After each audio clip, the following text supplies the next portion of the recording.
Hello there. Today I'm continuing my look at Syrahs from the Hawke's Bay, and in particular from the Bridgepar Triangle. So this is Bostock's Vicky's Vineyard 2019 Syrah.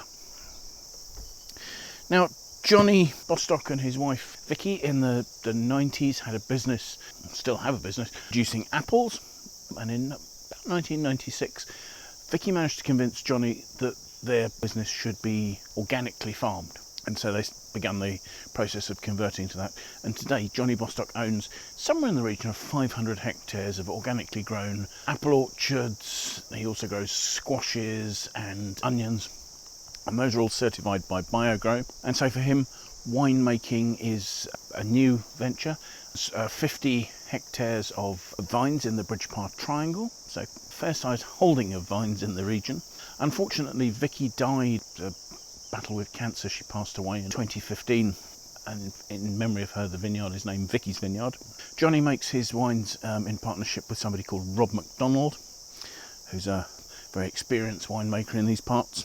Now, currently these vineyards aren't actually certified as being organic, but they are certified as being sustainably managed at present. I would assume they're working towards organic certification, but I don't have information of that. But yes, the vineyard is very much a recognition of Vicky's influence in driving the company towards organic horticulture. As far as the wines are concerned, the fruit's entirely hand-picked. It's taken to the winery and it's stored overnight in a cool room. The next day, about 90% of it is destemmed and about 10% left as whole bunches for the ferment.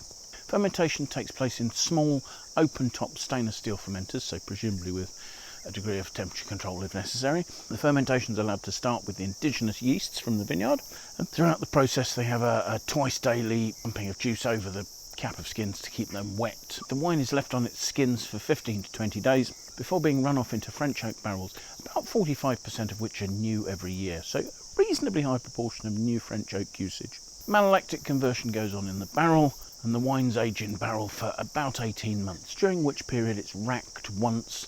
So the earlier part of aging is with the full lees, and the later part will just be with fine lees. The wine is then lightly filtered into bottle. So let's see what we make of it, shall we? Looking at it, you've got a deep dark colour. I mean, that's a lovely vibrant ruby red. It's not really particularly purple, but it is opaque. I can't really see through that at all.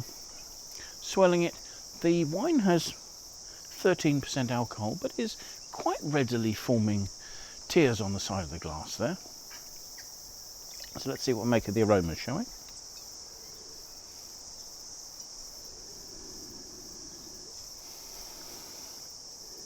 The aromas have a rich fruit, and there's a very clear note of really actually quite well integrated oak. You've got a rich, ripe, red plum to red cherry flavour. There are savoury notes. It's sort of slightly leathery, slightly black olive notes, but there's a really quite enticing sweet spice, a sort of a cinnamon note coming through quite vividly. There's notes of cedar, and then just along at the back of the aromas there's a dusting of delicate white pepper. So, you know, all quite sort of classic Syrah aromas. So that's for taste.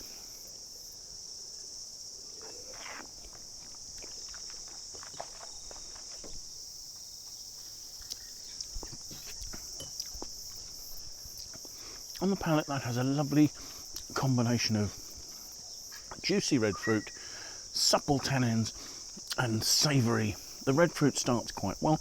There's a nice sort of warm richness, and that's not particularly coming from alcohol, because that's only 13% alcohol. So the fruit has this lovely warm richness, and the spiciness of the oak is sort of emphasising that.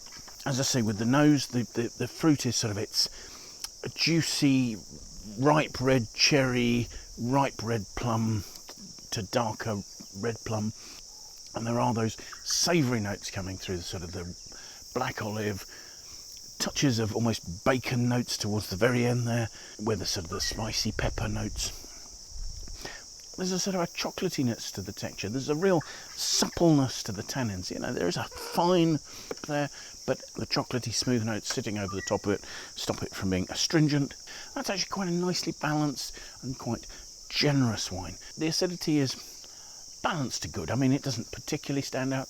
There's enough freshness that the wine is clean on the finish.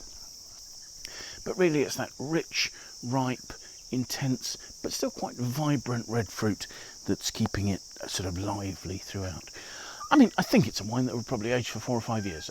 I don't have a problem with that, but it's very approachable now. It's in a really classic Syrah sort of style, and a sort of slightly richer, fruitier style than a lot of Northern Rhone wines, maybe not quite as reduced as some, but it's not that sort of huge, alcoholic, ebullient Shiraz sort of style that you get from Australia. It's sitting quite nicely in between the two of those. It's a very attractive wine with some nice complexity, some nice aromas and some good ripe fruit. So thank you very much for watching. I hope you found the tasting of interest. If you've enjoyed it, do please press the like button, consider sharing it with your friends, do consider signing up and following us on YouTube. Come and join us for some more tastings again in the very near future, won't you? Thanks again. Bye for now.